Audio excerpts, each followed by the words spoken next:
Okay. I'll just pop and logistical issues. But roughly, sort of 3 to 5 years, and there's been 7 iterations since 1992. So essentially, the survey aims to provide insight into policy and programming to support sexual health among young people.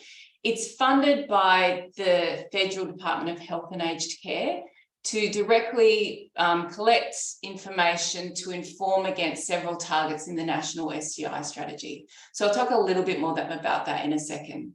But more broadly, we also see this survey as an opportunity to monitor or explore, I guess, young people's experiences with RSE and look at factors associated with more satisfaction with RSE. Sorry, I'm just fiddling with my screen so I can see all of some faces as well as my words. You can access reports here if you go to the Archer's website. We've got most of the reports available. So the background to this survey, it was actually established in the early 90s. And so 1992 was a time when concern about HIV was quite high. So it was several years before highly active antiretroviral therapy was introduced in Australia. So that was 97. It was at a time when people really still weren't quite sure what was going to happen with the HIV epidemic. And there was still a lot of concern that it would actually start to spread widely throughout the heterosexual population or populations in Australia, and that young people would be at high risk of HIV. And so HIV, a lot of you probably remember, it really changed the whole environment for sexual health. It suddenly brought, it opened up conversations and opportunities to talk about sex and to talk about safe sex that really hadn't been there before. And this survey was introduced in that environment. And arguably, it was really the first survey of its kind to be introduced into schools, but possibly, arguably, likely, it wouldn't have happened if HIV hadn't been on the scene. Like if there hadn't been this very legitimate, very real and very immediate fear that young people were going to die if we didn't talk about safe sex. It opened up an opportunity to go into schools and survey young people about sex and have these kind of, not just have conversations, but actually collect information from young people about their sex lives. But as you might imagine, the first time this ran, there was a huge amount of concern about how it would go down. A lot of people thought that young people would lie, or that there would be a big backlash from the community to the survey. And actually at the time, for that very first survey in 92, they had representatives from the various departments of health actually standing in the classrooms to field questions from young people to answer any questions that parents or teachers might bring. So the first few iterations of the survey up until the sort of 2010s were all done in classrooms. And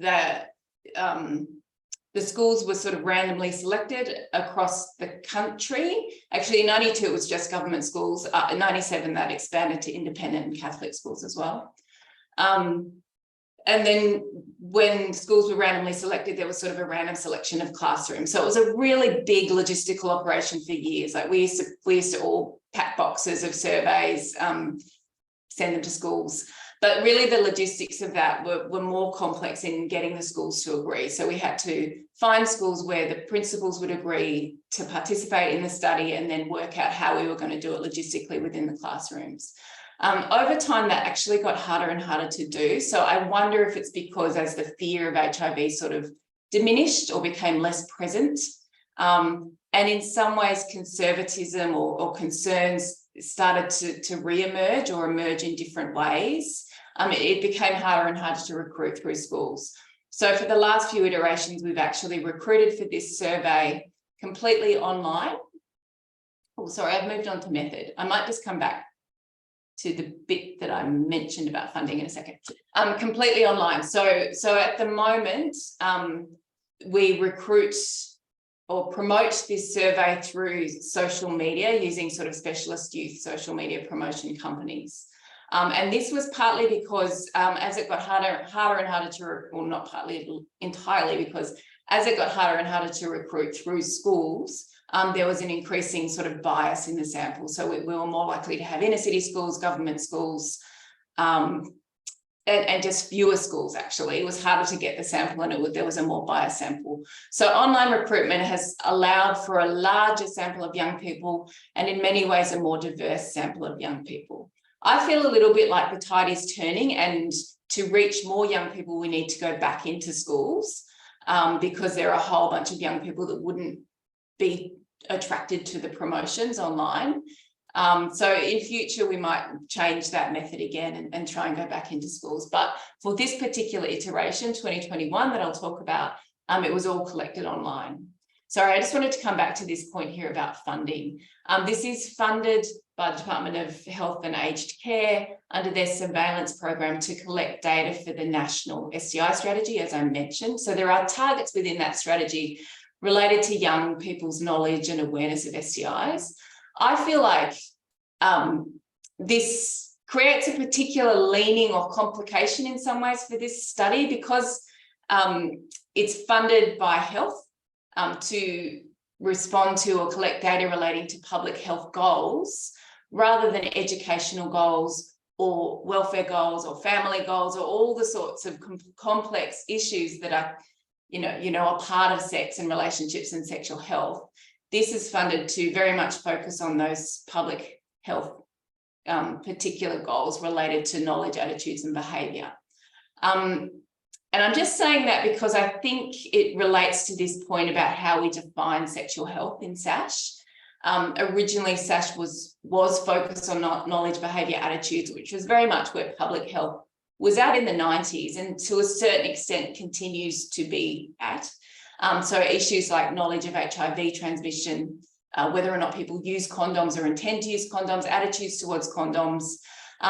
So certainly sort of measures focused on harms or preventing harms are very much what's the sort of research that's done within that public health framework. So this study does have a leaning towards that because we're funded through health.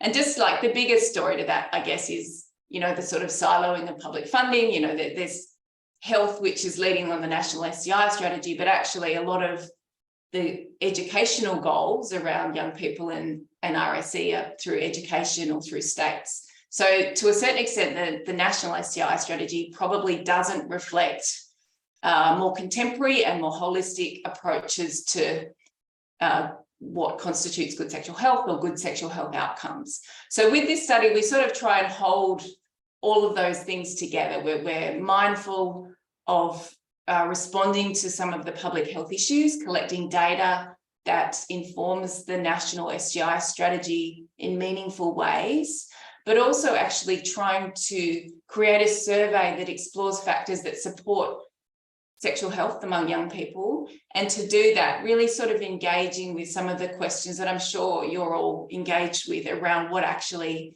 constitutes good sexual health. What are good indicators? How do you measure sexual health?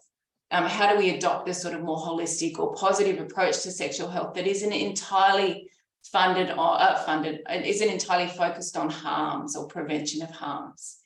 And I'm sure you're all familiar with this World Health Organization definition of sexual health, which tends to frame tends to be a reference point, I guess, for a lot of policy and a lot of practice and sort of strategic thinking around sexual health, but arguably isn't always often taken up in research or really easily adapted into practice because it is so broad and not always sort of kind of demonstrable, like something like, STI rates is easier to measure and easier to focus on as an outcome. So the WHO, of course, defines sexual health as a positive and respectful approach to sexuality and sexual relationships, as well as the possibility of having pleasurable and safe sexual experiences, free of coercion, discrimination, and violence. So some of the questions I guess we grapple with are how you translate a definition such as this into a survey, a piece of quantitative research. What are the best outcome measures? Are these outcome measures also likely to be acceptable? Like, again, the reference point is public health. Is something like sexual pleasure or a positive experience of sex going to be accepted as a public health outcome, as something that we'd want to fund or focus on in a program? And certainly, of course, it's morally unpalatable in certain circles. So we do sort of look at where people have tried to adopt or define sexual health in more comprehensive terms as a guide to what measures or indicators or questions we include in this survey. So Alan McKee and colleagues have in 2010 developed this multidisciplinary framework for research relating to healthy sexual development. I don't think it's really about development. I think they adopted that language so it would speak to the language that's often used around adolescence and adolescent development. But really, I like the framework that they came up with that focuses on these domains relating to consent or freedom from unwanted sex, learning and knowledge related to sex and relationships, but also sort of this idea of being competent in sexuality, competent in mediated sexuality, which also taps into some digital technologies, but also the idea that sex and RSE or sexual health, it's about lifelong learning. It's not something that stops when you turn 18. This basic right to sexual pleasure and satisfaction, a sense of agency and worthiness in both sex and sexual encounters, but also in learning about sex and relationships, and confidence in communication about sex. So, you know, we have tried to frame at least the analysis of this survey around this sort of broad approach to what constitutes good sexual health or a holistic approach to sexual health outcomes. And there are a range of other indicators. So, sorry, I should just put a little caveat here. As I mentioned, I came to this project just recently when the instrument was largely already developed. So in some ways, I've gone retrospectively and taken this sort of approach to analysis. We're at a point now where, based on the analysis this time, we'll redevelop the survey instrument for the next iteration. Hence, the presentations like this, I tend to put this out there hoping that people will come back with ideas about how to do that. So I guess this is a question as well as an explanation about our approach. I'm very open to ideas. But other indicators of good sexual health that are used in research are things like sense of agency or self-efficacy relating to sex or the negotiation of safe sex or positive and respectful sexual encounters, a sense of competence around sex, so comfort with the timing of sex and negotiating things like contraception use, confidence in communicating about sex in sexual settings, so with partners, and non-sexual settings, so healthcare or education, or say with parents or other caregivers. Obviously, freedom from unwanted sex or sexual violence, and sexual satisfaction or pleasurable experiences. Although, as I mentioned, this is a little bit contested whether or not that constitutes something that public health or the state should at all be concerned about. There is an increasing body of research linking sexual satisfaction and pleasure to public health outcomes, and very much an increasing body of work linking the importance of pleasure and focusing on, you know, people being able to articulate what they want as the basis for consent. And also we're sort of been picking up this idea of sexual literacy a bit more, which we're defining as certainly being more than just the accumulation of knowledge or information, but actually defining something like sexual literacy as the capacity to access and understand information about sexual health, sexual rights, sexuality, and sex and relationships. The capacity, and I guess the resourcefulness and confidence to access resources, to seek further information, to find support for sexual matters, so sex and relationship as well as clinical sexual health.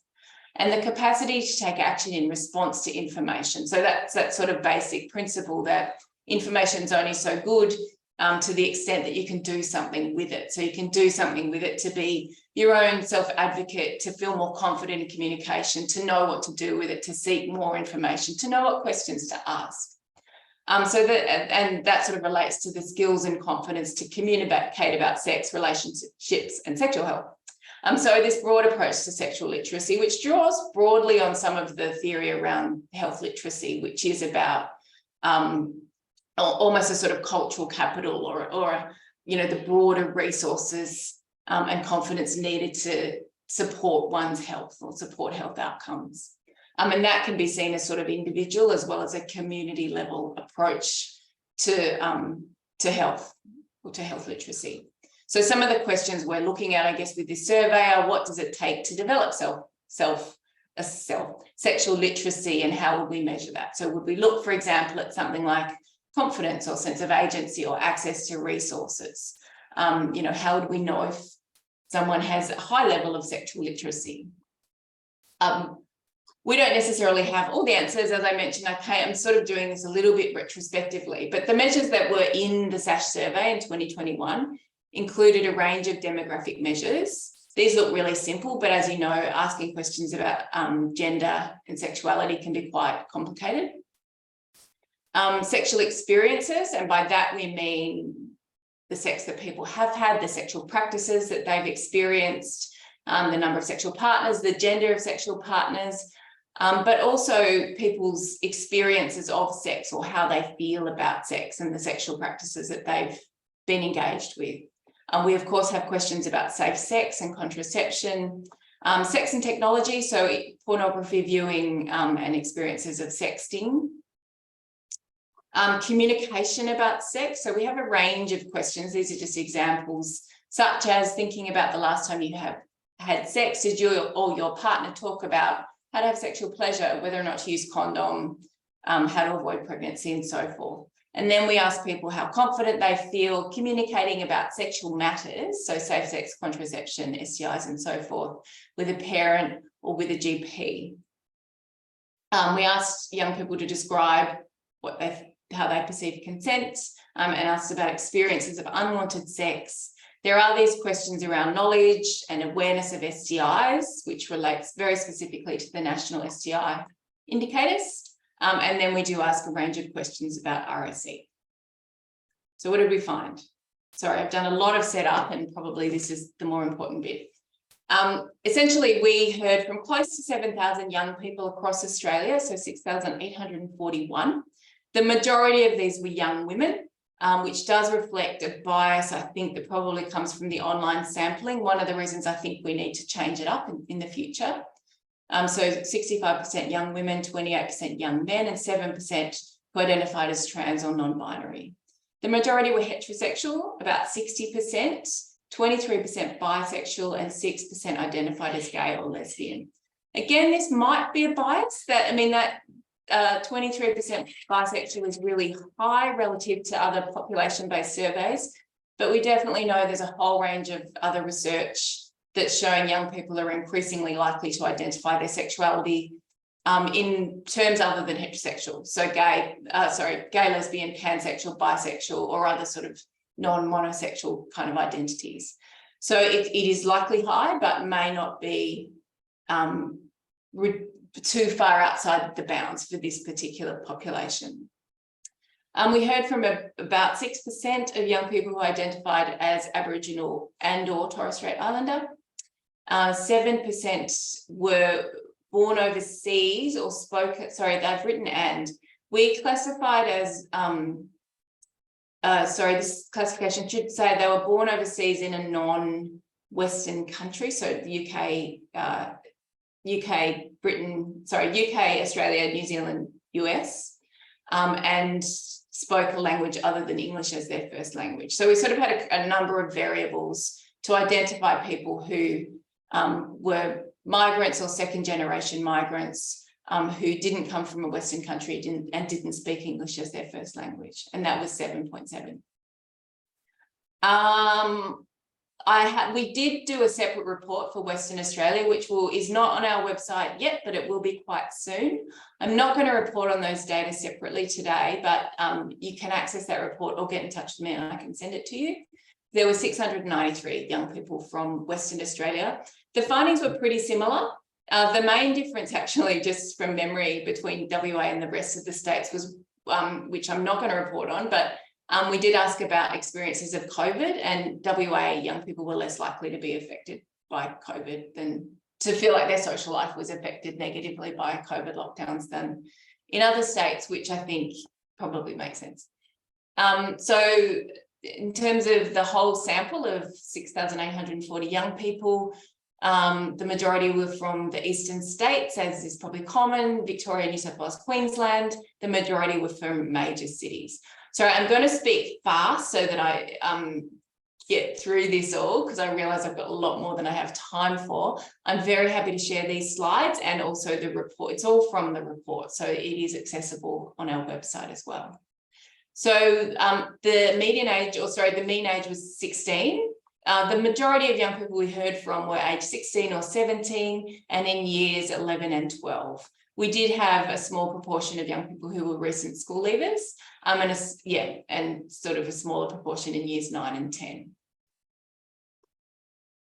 We heard from people across government, Catholic and independent schools, and a very small number who were homeschooled.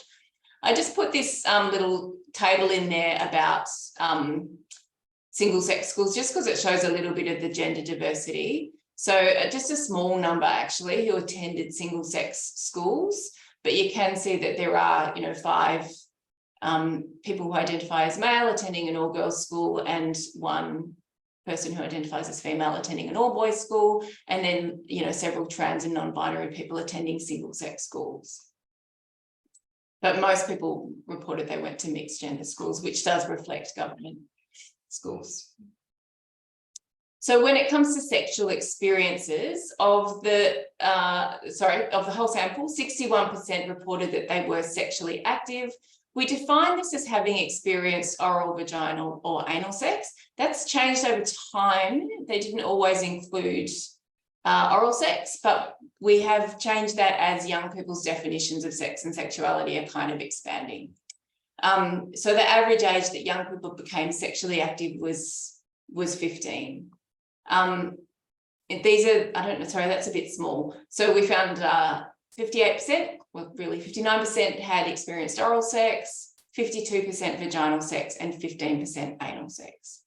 So we put into that 61% is people who'd experienced at least one of those practices in their lifetime. We very often get asked how this has changed over time. We haven't surveyed over time. Some of these surveys only included year 10 and year 12. So when we report over time, we just look at students who were in year 10 and in year 12. And the number of people reporting that they're sexually active has increased over time. In this graph, we're just looking at vaginal or anal sex, not oral sex, because that's how it was classified or determined over time as sexually active. So in 1992, 49% of year 12 students said that they were sexually active, compared to 68.9% in 2021. And there was a sort of similar increase among year 10 students. That could reflect the sampling. Like, I think it's very likely that students who see an online survey about sex and sexual health are more likely to fill it in if they've had sex. But it has increased even since 2013, when we first started sampling entirely online. So it's a little bit hard to know if that's sort of a cohort effect or if it's an actual shift. So just take that with a grain of salt. I'm not keeping an eye on the chat, so if there is a comment, just let me know. Yeah. So we asked a number of questions about people's most recent sexual encounter, or the most recent time they had sex. And in regards to this, it was most people reported that they'd had sex with someone of a similar age. So 93% of those under 17 had a partner who was age 17 or younger. There was a few that had an older partner, a few that had a younger partner, but mostly people were a similar age. Most people had had sex with an ongoing partner, either someone they said they were in a relationship with or were a regular sexual partner with. 68% said they had had conversations with their partner prior to the encounter about the type of sex they wanted to have. 63% said they thought that the sex was pleasurable, and 61% reported feeling very happy about the experience, although 19% said they felt stressed, and 17% said they felt guilty, and nearly half said they felt a little bit stressed or guilty. And around half reported using a condom for that encounter. So we had asked a range of questions about how people felt about their most recent sexual encounter or experience. And this was really about trying to get beyond those sort of harm-based measures, just to sort of assume that the ultimate goal of RSE or of sexual health policy and programming is for people to have safe and pleasurable sexual experiences, or positive sexual experiences. So we're sort of trying to get at different measures or explore different ways of capturing that. Sorry, that graph is a little confounding, but I just am not very good at graphs and I didn't know how to do another one. But essentially what that's saying is that young people were more likely to report positive feelings after sex than negative. So these are the positive feelings these are the people more likely to report negative feelings. And heterosexual young men were more likely than other genders or sexualities to report positive feelings after their most recent sexual encounter. I do think it's significant though, and I think it's an important point to note that most people felt pretty good after their most recent experience of sex. Like most people said they felt good, happy, excited, satisfied, fantastic. However, close to half did report some degree of guilt or stress after sex, which I think, shows there's ambivalence. Some people probably felt positive as well as stressed or guilty, that you can't sort of determine emotions as either or. It's not a polar, it's a bit of a mix. And there's probably more analysis we can do with these data to sort of show that complexity and that mix of emotions. We did ask people to tell us in open text how they felt about their most recent sexual encounter. Most described feeling safe and happy or versions of that. Others felt a bit more ambivalent or found the sex disappointing or a bit underwhelming. Many, however, wrote that they felt worried, and there was a range of versions of worry. People worried about their parents finding out, they worried about pregnancy or STIs. A lot worried that their partner would be disappointed or not think they were good enough, or that their body wasn't good enough. And then there were young people who were worried about consent, whether they'd misinterpreted the signals. So there's a few quotes there that sort of indicative of that. One trans or non-binary young person writes, he got tired. I asked him if he wanted to continue and he said no.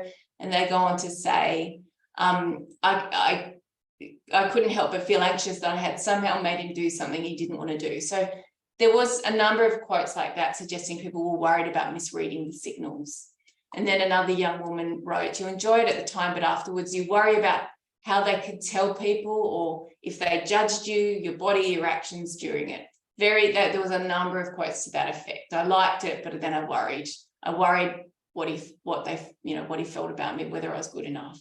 But there were also a number who said, words to the effect of it was really good. I felt very loved. We felt very connected. We did ask a lot of questions about condom use. I think, it's an interesting time for condoms, partly because I think the ground has shifted a lot with condoms promotion in the HIV space now that we have medication, pre-exposure prophylaxis, and the strategic approach to prevention is treatment as prevention. So people on HIV taking HIV meds to prevent onward transmission. Even though that's predominantly targeting gay men, I do think there's substantially less focus on condoms, less promotion of condoms. Condoms are sort of less in the zeitgeist, or less in the culture. And I do wonder if that's had an effect, or what effect that might have had on young people's attitudes towards condoms, whether they're seen as less relevant. We don't answer that question here, but I do think it's an interesting time to look at condom use among young people, heterosexual people particularly. So we found generally that young people in this survey held pretty positive attitudes towards condoms. This didn't necessarily translate to regular use. And this is something that's been found in a lot of research. Most people know where to get a condom. They think that they're a good idea. They think it shows care for their partner. But they don't necessarily think other young people are using condoms, and they didn't necessarily use a condom. And in fact, there was, close to 1 in 3 people, 28% said they never or very rarely used a condom. So condom use is certainly far from consistent. Whether or not that's a problem, I don't entirely know, because there will be different things going on here. This would include people who are with a regular partner with whom they've had some sort of arrangement or negotiation around condomless sex. So there's a lot of nuance here. I don't think we can jump in and say this is hugely problematic, but I do think the high rate of people who've never or rarely used a condom and didn't use a condom last time they had sex is worthy of more questions. And we can see that over time, the number of people reporting that they do use condoms has gone down. And the reasons people say that they didn't use a condom last time they had sex are pretty consistent actually with research over time. So I'm sure you've heard this before, these kind of reasons. Largely condoms are considered contraception. So if people are using other forms of contraception, they don't use the condom. A lot of sort of reference to knowing their partner's history, trusting or knowing their partner, or just not being worried about STIs for whatever reason. Sorry, maybe that's not the best grouping, but that comes up a lot. But also accessibility. So condoms not easily available in the moment, or they forget to use it, they're in the moment, it just, it doesn't happen. And also this theme of not liking condoms, or the partner not liking condoms comes up. But, knowing partner sexual history and trusting are always sort of at the top of the list here. In terms of other contraception, condoms were reported the most commonly used form of contraception for this sample, followed by the pill. I think it's notable that 20% cited withdrawal as the contraception method they used, and this was slightly higher among young women than young men. I was a little bit surprised by that. I thought sort of education around withdrawal would be sitting in a different place. And I think it's interesting the low use of long-acting contraception, but again, that's probably quite common, and I know that there's a preference for the pill among young people. Technology and sex. Obviously, we had lots of questions about pornography and sexting, which reflects kind of where sex is going. It reflects the newness of these technologies. It reflects the social concerns around things like pornography and sexting. Sexting being the sending of sexual messages in text or naked or sexual images. I don't think young people actually use that term sexting. It's a researcher term, but we're using it just for brevity. And these findings certainly showed the commonality, the frequency with which technology is part of people's sex lives. 86% had viewed pornography. Not everyone viewed it all that often. But 20% were viewing it weekly, 14% were viewing it almost daily. It was pretty common part of people's sexual experience, and quite a lot of young people had viewed pornography well before they had sex. So 13.6 years was the mean age that people started looking at pornography, which was a few years younger than when people started having sex.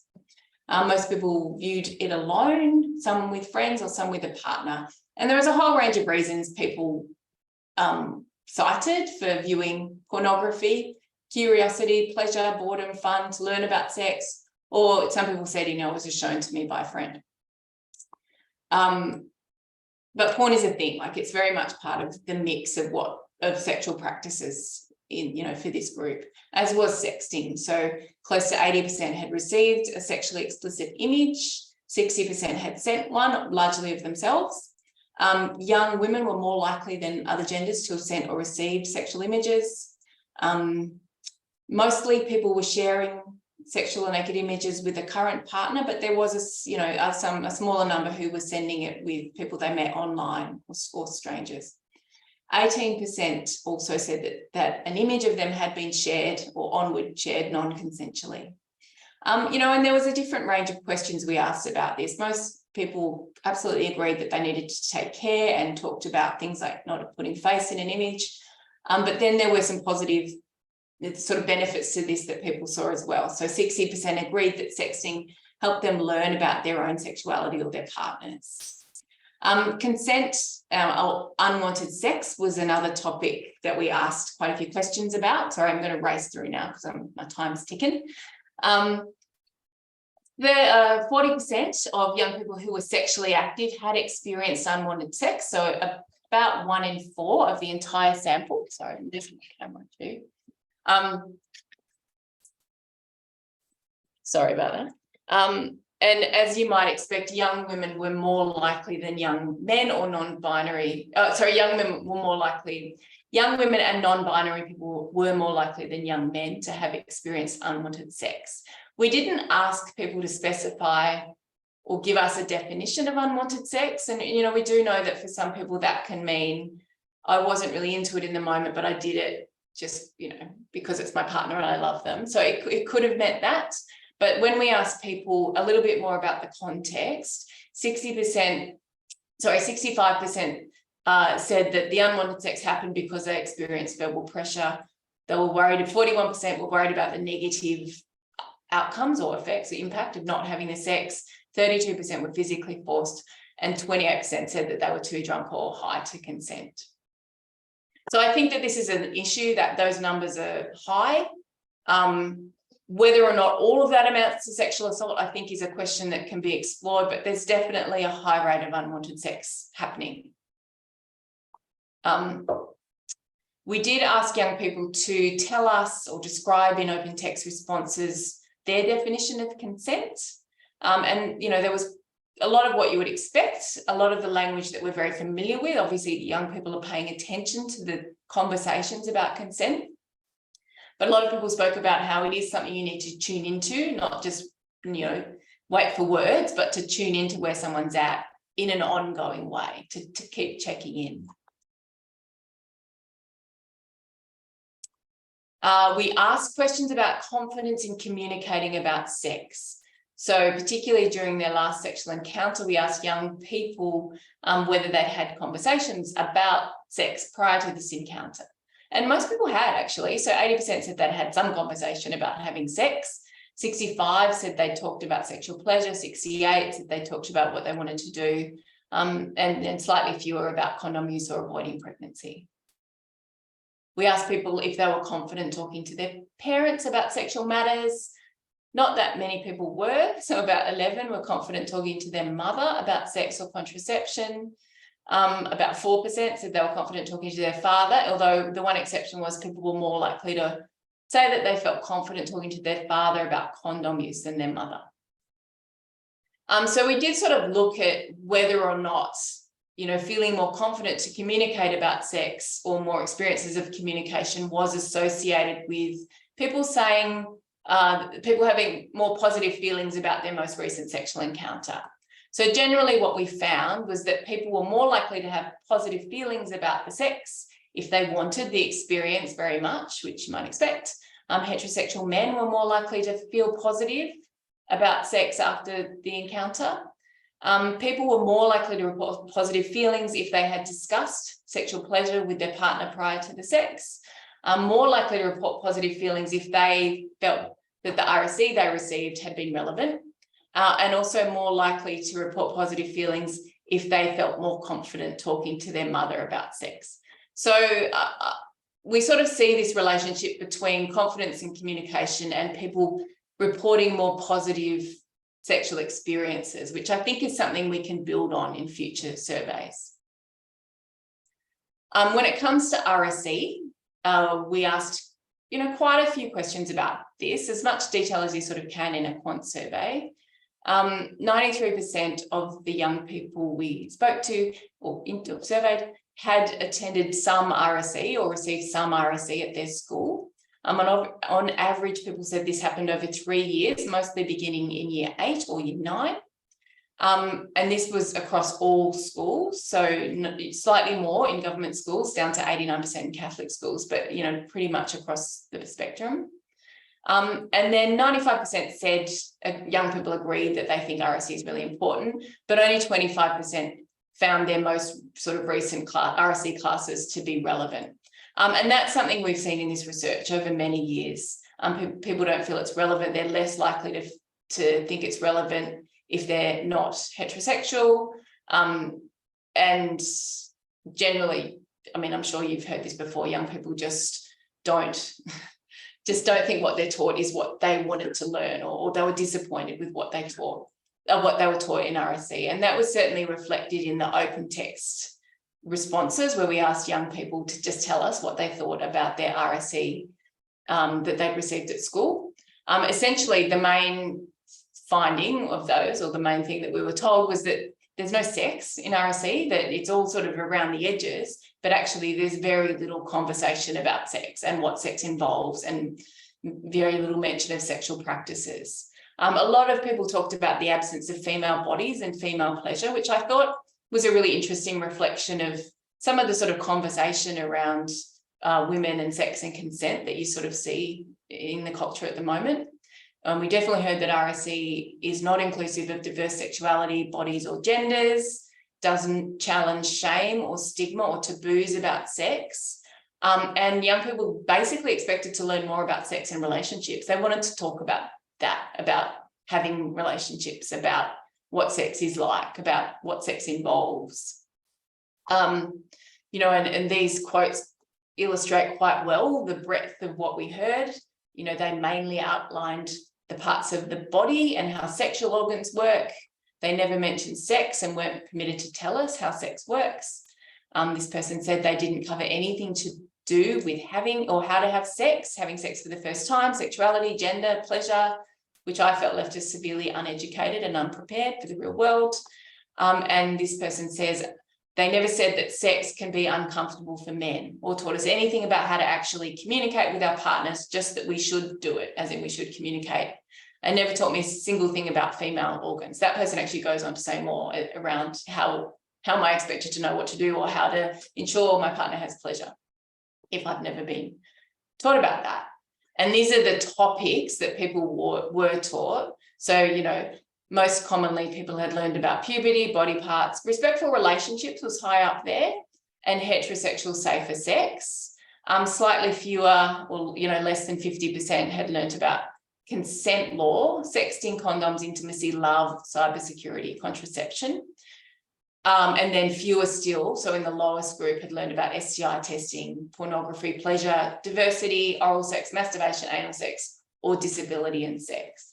Not uncommon, may look different if we age stratified this, so possibly older students would have learned more. If we took out 14 and 15-year-old, we might have seen a different mix here, and we could still do that. But this is pretty much on par with what I think other research has found. So key thoughts. I think there's probably more thoughts that we can have about this. I just sort of whipped this up. So it's sort of key observations, I guess. But I think it's really significant that most young people are telling us that their sexual experiences have been positive and safe. And I think it's really quite important to lead with that. You know, young people are having sex and it's not a bad thing in their life. And I think we just need to say that up front. That is good sexual health. And the aim of RSE presumably should be to ensure young people feel confident to have sexual relationships and sexual encounters that are safe and respectful and pleasurable. I think more research is needed that sort of explores factors that support these positive experiences of sex, more research that is not harm focused. And that's, you know, I'm not by far not the only one saying that. That's, you know, really been where this sector is moving for a while. It's just sort of, I think, isn't moving as fast as you might think, or as you might want it to, I think it is significant that a lot of young people are talking to their sexual partners about what they want to do when it comes to sex. And I think it'd be good to know more about that, to tease that out a bit more. And I think RSE should be focusing on that, supporting communication about sex, providing young people with the space to have these difficult conversations. I didn't pick up on that here, but I do think that there's more to be said about online resources, and some of the language that we saw in the open text responses around consent, around communication, around what young people wanted, I feel like reflects probably a lot of what is being picked up on social media. It's probably a really powerful space for some of these conversations. And I think it would be interesting to know more about how that's really feeding into RSE. I mean, you probably know more than I do on that front, I'd say.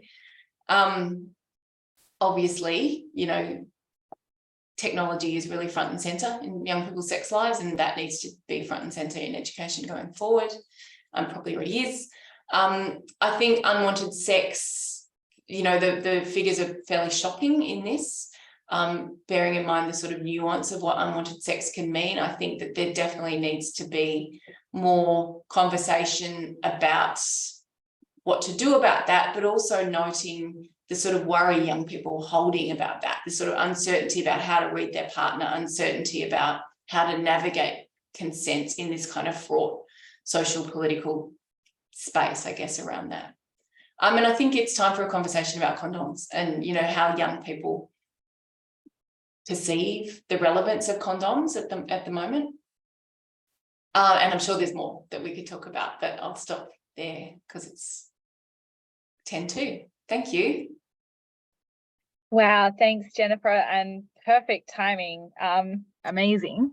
There's just a couple of questions in the chat. One in particular that I think the person's keen to ask over the mic.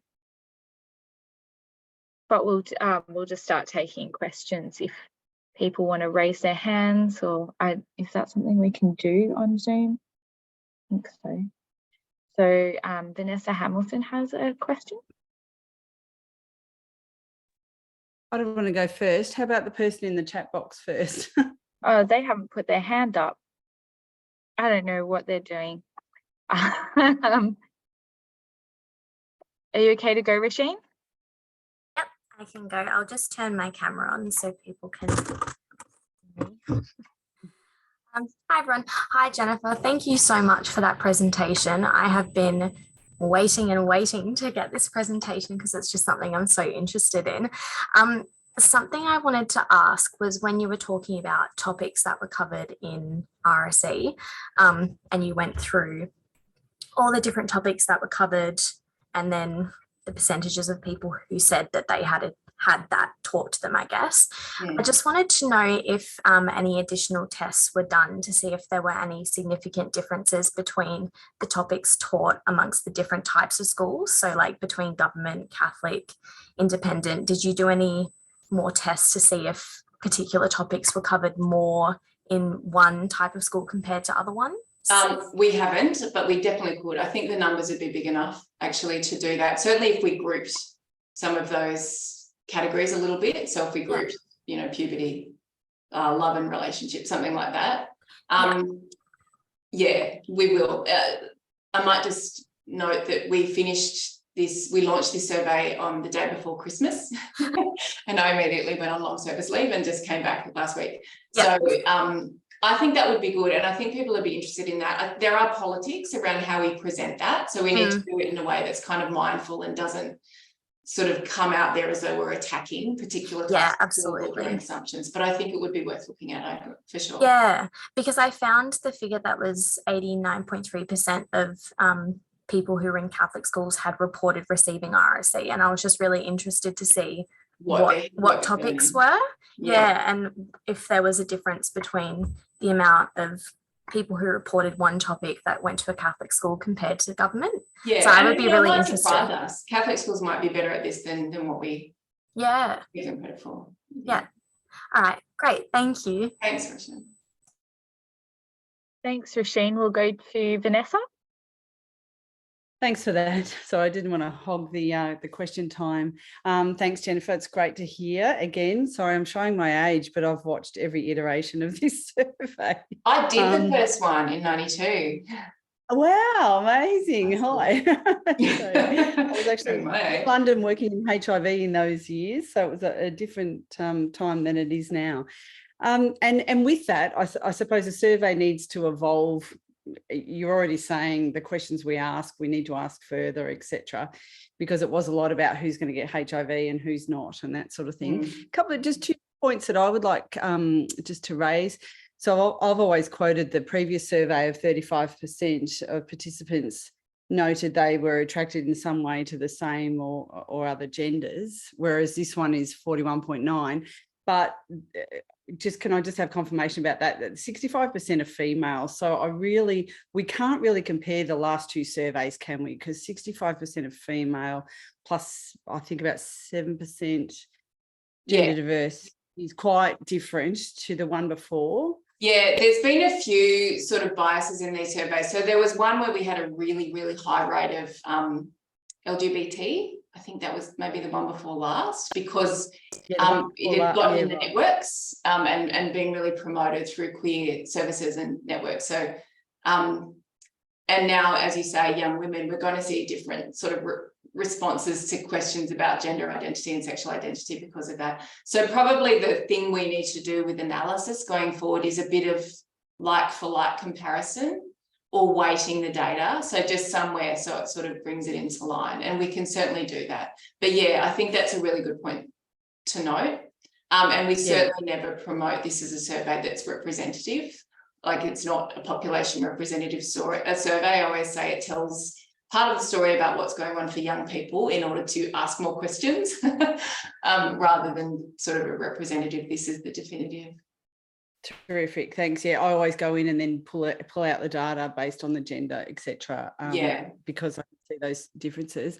Just to flag, people in the room might know that, you know, the word sex is really problematic for me because it means so many different things to so many people. But at the same time, when I ask a group of adults, what does it mean? They say heterosexual, penis, vagina, sex, and being male and female. So I think it's really time, I think the opportunity, please, to start thinking about expansive questions around what is sex and can we change the language to sexual experiences, you know, and of course, condoms impact the fact that there's a penis involved. But again, I'll just put out there talking about sexual pleasure. So when the people say, I'm a bit ambivalent from what I see on the ground about leading with the fact that they had a good experience in the last time. What does a good experience mean? Does it mean that the performance went well, that the partner was satisfied, or does it mean that they had an orgasm response? Yeah. So can we go in with a lens of pleasure and safety for the next one? And just, you know, I think we've got a great opportunity here to think about changing up. They're telling us, we're not telling them how to have amazing, wonderful sexual encounters. We're talking about all the safety things still.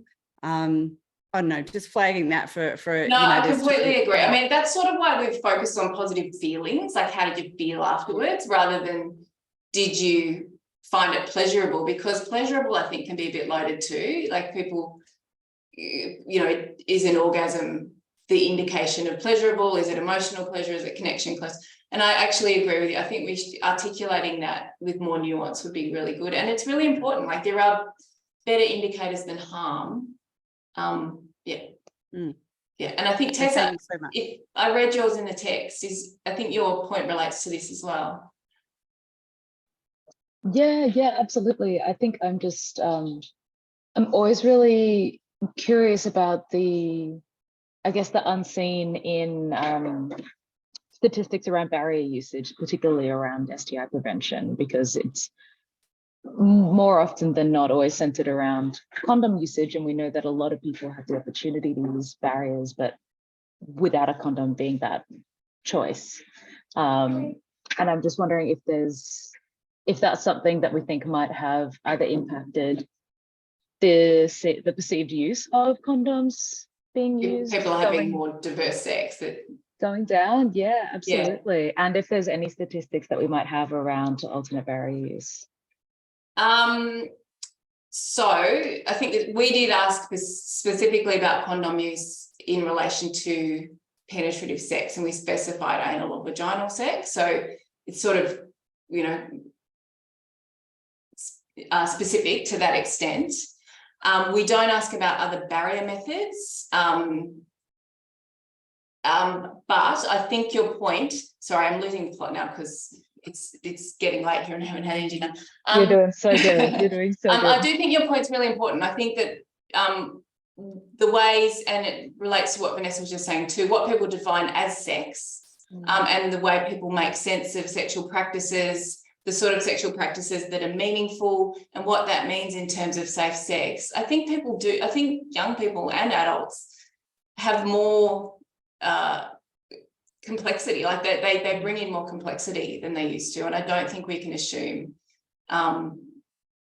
when we ask about condoms, I don't think we can assume it sits in the same place that it used to. Oh my God, does that make any sense? I think I'm disagreeing with you. Yeah, 100%. I hear you.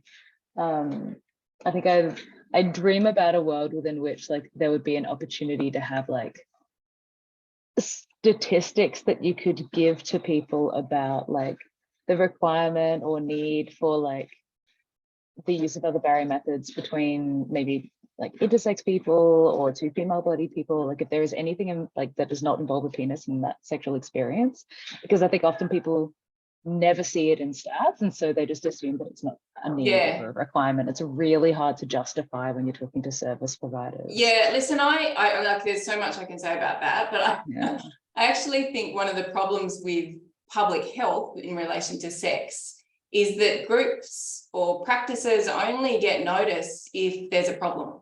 So if there's not high rates of STIs, like there isn't for LGBTQ women, there isn't for people in heterosexual marriages, like it's like sex doesn't exist and sexual health doesn't exist, or there's no sexual health needs or issues or no reason for a program. Whereas actually, I think if you look more broadly and you look at sexual health outcomes in the terms Vanessa was just sort of articulating, you know, what could a sexual health program offer? It might be actually a greater capacity for people to talk about sex, for people to explore themselves, explore their bodies, explore their experiences. Then there becomes a need for a sexual health program, even if there's not high rates of STIs, if that makes sense. I think the whole framing around the sort of public health framing and the framing around STIs and unwanted pregnancy and potential harm actually just means sexual health doesn't exist for a whole bunch of people. And for that reason, there's not even a language of what safe sex means for two women having sex. There's just no one can tell you what that is. And it might not be barrier, like barrier methods actually don't necessarily make sense. It might be other ways of conceptualizing safe sex for that population, but we just don't even have a language. Like there's a complete absence of conversation about that. People don't even know where to start because there isn't another outcome apart from STIs. And I always talk about this. I always just like, sorry, I'm just going to TMI now, but like we've just, like bacterial vaginosis isn't the issue that you would lead on, even though, you know, people come and say, well, let's run with this for LBQ women or women who have sex with women. It's just not enough for that to be the whole reason for a sexual health program. But that's what people sort of come up with. And anyway, yes, completely agree with everything. I'm going to stop there. I tell you what, though, just hearing that from your perspective is so affirming and really reassuring to know. I think that's where we're at. Like we're calling it what it is now, and so we can kind of work from there. So thank you, I appreciate that. No, thank you. Hi, Stacey, by the way, I just noticed you there. Thank you so much for those very articulate and detailed answers. We do have one person still with their hand up. I'm aware that it's 8 p.m. where you are. Oh, no, it's totally fine. Yeah, no, I'm just like justifying my vague. I can hold my question. It's in no rush. It was more just curiosity. So if we want, do you want to ask it? Sure. I was just a bit taken aback by and I may have completely misunderstood the statistics, not my forte of understanding, but the statistics between condom use, forced sexual assault, and do you know who the demographic for the sexual assault was? Because if it was 60% females that like were answering this survey, who? Of course, it's going to be higher. Yeah. Okay. I mean, I think it was notable that I think it was 20% of young men said that they had experienced unwanted sex at some point in their lifetime. So even though we say, like, generally the way I've presented it is, you know, it is understandably higher among young women compared to and non-binary and trans young people compared to young men. You know, 1 in 5 is not of no note. Like, that's high. I think it's high. So yeah. Is that what you're asking? Yeah, I think I was just trying to get my head around it all. It was all very, very interesting. But yeah, thank you. Thanks, Ben. Thank you so much for that. And as to echo Finn, it is extremely fascinating, and I encourage everyone to go and read the full report. I think it has a lot of utility, and I've noted down lots of ways that I'm going to bring it to class tomorrow. And I'm sure Jackie, who is also in the room, has done the same thing. So thank you very much for your time today, Jennifer, and feel free to reach out to the RSE project if anyone has any more questions. If everyone doesn't mind, I have a very brief, super brief evaluation survey that I'm just going to pop the link to in the chat. We really appreciate when people fill these out so we can, you know, deem the utility of the things that we present, and that we can also make sure that the processes are all running smoothly. So if you could take a couple of seconds to fill that out, that would be fantastic. But otherwise, thank you so much for joining us, Jennifer, and hopefully we'll see everyone at our next PD. So keep your eyes on the Eventbrite. Thanks, Hannah. Thanks.